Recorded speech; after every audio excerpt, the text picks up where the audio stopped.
pudiera querer tanto, quien pudiera amarla tanto, porque sigues engañando el amor que yo te he dado.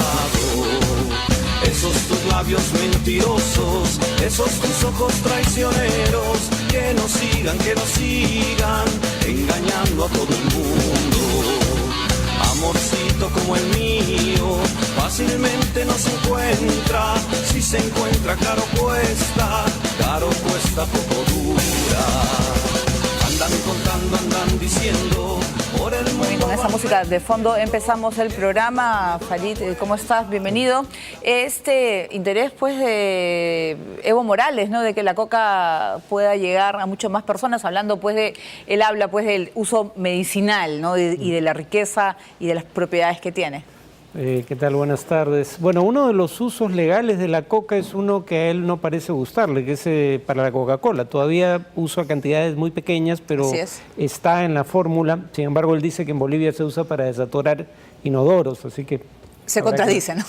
Muy bien, nosotros vamos con la información. En Bolivia, el presidente Evo Morales ha pedido la despenalización de la hoja de coca utilizada con fines médicos. La comparó con la quinoa por la riqueza cultural que posee en ese país. El presidente de Bolivia, Evo Morales, volvió a defender en Naciones Unidas la necesidad de despenalizar la hoja de coca, con la que, según dijo, incluso algunos bolivianos y sudamericanos se curan de diabetes. Hoy hemos comido nuevamente la quinoa y lo único que me falta es mascar la hoja de coca. Esto se hará para la próxima con muchas autoridades, manifestó Morales en una rueda de prensa tras asumir la presidencia del Grupo de los 77. El mandatario destacó que el año pasado se logró que mediante legislaciones internacionales se reconozca el consumo tradicional de la hoja de coca y ahora su próxima tarea será retirarla de la lista de estupefacientes de la Convención de la ONU de 1961.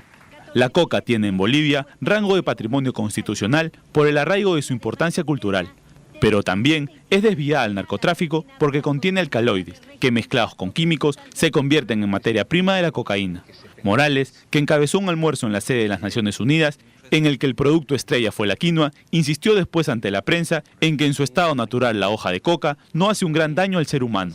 En cuanto a la quinoa, el presidente boliviano dijo que, al igual que ocurre con la hoja de coca, se trata de productos que estaban condenados y criminalizados en el pasado y que se odiaban por ser el alimento del indio.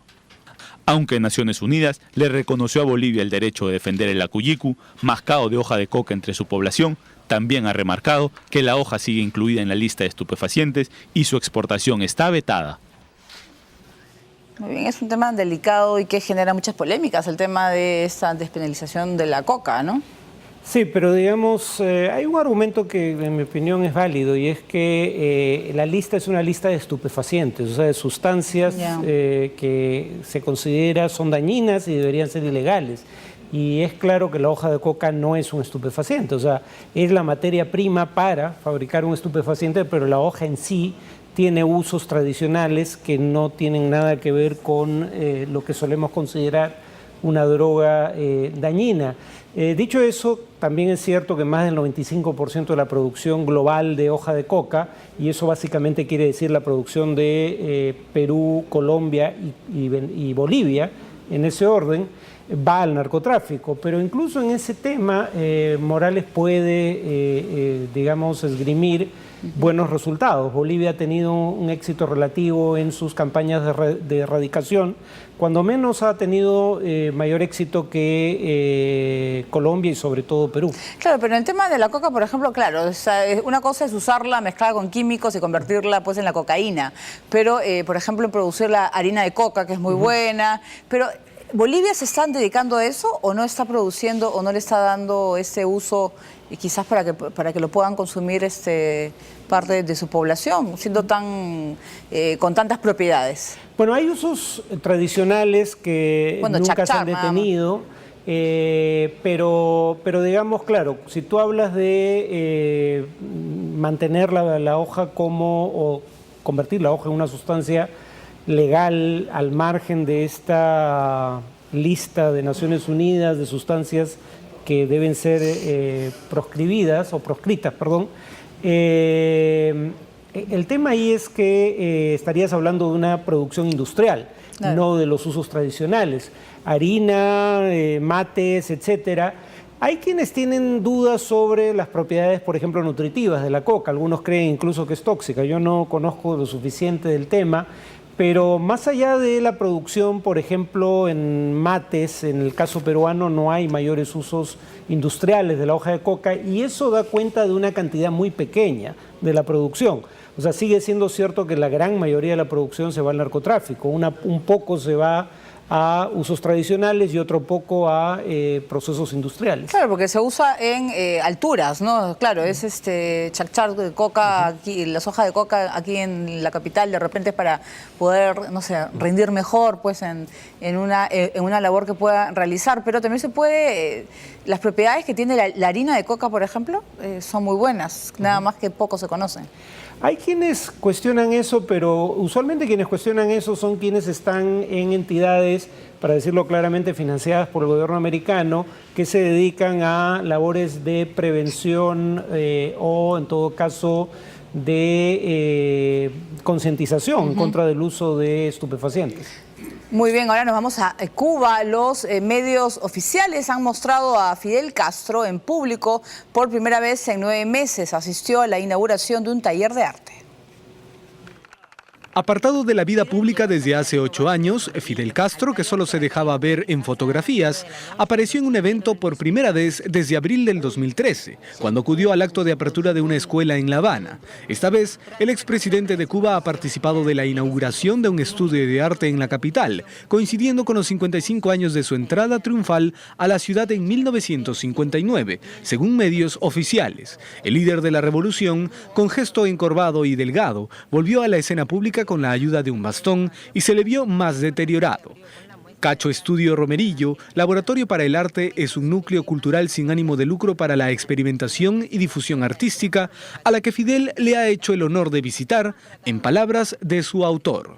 Y que Fidel haya venido aquí a la inauguración del proyecto es algo para mí,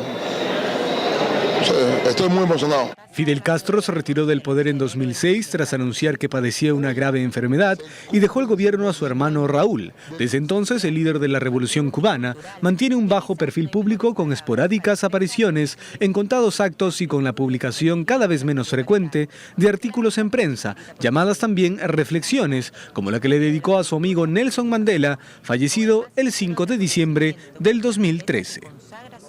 Hace un mes apareció una fotografía de una entrevista con un periodista, creo, español, y eso pues también es una manera de decir, pues Fidel está vivo, ¿no? Porque tantos rumores sobre su salud, que se murió, no murió. A los 87 años se le ve muy bien. Digamos que en todo caso ya no es tan importante políticamente su estado de salud porque para todo efecto práctico ya no tiene ninguna función política. Sigue siendo un símbolo del régimen, pero ya no ejerce cargo alguno, ni siquiera mantienen la regularidad que tenía inicialmente su columna en el diario Granma.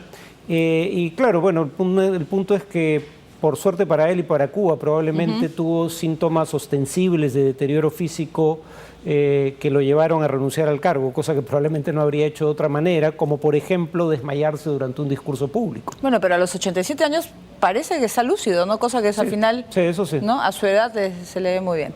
Muy bien, vamos a contarles de Amnistía Internacional, que ha denunciado la violencia y el hacinamiento generalizado en las cárceles del Brasil, una realidad que tomó fuerza después de las revueltas generadas en las cárceles del estado de Maranhão, especialmente en el complejo penitenciario de Pedrinhas. Las prisiones son una mazmorra con condiciones de animales, son depósitos de seres humanos en pésimas condiciones. Hay una situación generalizada de hacinamiento, pésimas condiciones de salud, higiene, así dijo el asesor de Derechos Humanos de Amnistía Internacional Brasil. Desde el 2007 hasta hoy, 169 personas han sido asesinadas en presidios. Al parecer, el gobierno ha hecho poco para cambiar esta terrible situación. Sí, realmente terribles las cifras y los detalles que se conocen de lo que está sucediendo en las cárceles. Además del hacinamiento, hace poco se ha dado el tema de decapitaciones al interior de la cárcel, la violencia que se está viviendo. Y es un tema que también se da en muchos países de América Latina, ¿no? ¿Qué hacer con esta población pues ante el tema de la delincuencia, donde deben haber 200, hay 2000? Bueno, y el tema está tan presente en la cultura popular brasileña que es un tema que aparece constantemente en las películas, ¿no? Tanto la marginalidad urbana como asociada a ella el tema del hacinamiento y la violencia en las prisiones. Carandiru es una película aclamada brasileña que trata precisamente sobre una masacre contra reclusos en los años principios de los 90. Brasil había estado haciendo, sin embargo, algunos progresos. Ahora, algunos de estos progresos eran paradójicos, ¿no? Porque, por ejemplo, se había creado unidades especiales para contener a los líderes de las pandillas y habían logrado, por ejemplo, reducir el número de motines carcelarios. Pero eso no es del todo bueno en el sentido de que los motines carcelarios suelen darse por una de dos razones, o bien porque hay enfrentamiento entre grupos de delincuentes, o bien porque los presos presentan demandas conjuntas y las a condiciones veces en las que con se medios encuentran, ¿no? violentos a las autoridades. Probablemente la ausencia de los líderes puede haber llevado a que haya menos de este tipo de protestas y por ende menos atención al problema. Claro, porque se ha escuchado y se ha visto muchas imágenes de motines, pero vivir en situación realmente pues de hacinamiento, peor que animales, como dicen los detalles de Amnistía Internacional, es preciso que se haga algo, ¿no? Y no sé pues que el gobierno de Dilma Rousseff vaya a anunciar algún cambio, no sé si es construir más prisiones o agilizar los procesos, al final que quizás puede ser uno de los problemas. Sí, una cosa que hicieron para reducir la violencia era trasladar a unidades de cuidado de alta seguridad o de máxima seguridad a los cabecillas que dirigían actividades criminales desde prisión. Otra cosa que están intentando hacer es, por ejemplo, los jueces dar penas que no impliquen cárcel para reos primarios, sino más bien trabajo comunitario, acelerar los procesos de quienes no están presos pero no tienen condena aún. De hecho, en algunos casos que no se les detenga durante el juicio. Lamentablemente son avances que se han dado tan lento que no se reflejan todavía en grandes resultados, ¿no? Muy bien, vamos a cambiar de tema y nos vamos con la ola